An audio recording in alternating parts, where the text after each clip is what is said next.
తెలంగాణ వచ్చుడే ఆల్చం ముఖ్యమంత్రి గారు ఉండేతానికి రప్ప రప్ప ప్రగతి భవన్ కట్టుడు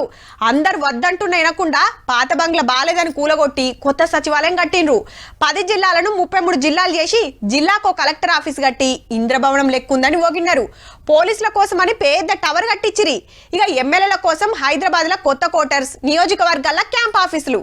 అంతా మంచిగానే ఉన్నది కానీ పబ్లిక్ అందరికి అక్కడికొచ్చేదైతే పెండింగ్ పెట్టిర్రబ్బా ఇక ఉస్మానియా దవాఖానకు కొత్త బిల్డింగ్ రాబోతున్నదుల్లో అసెంబ్లీలో ఖుద్దు సీఎం సారే చెప్పిండు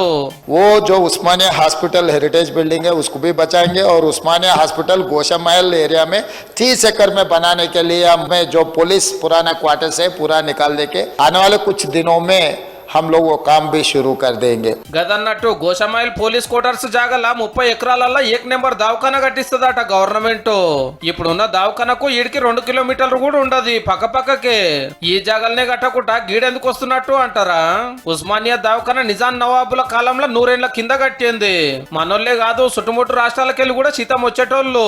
అటెంక టైం కు రిపేర్ చేయనందుకు ఆగమాగం ఉంది ఆనొస్తే వరద తగ్గినాక బురద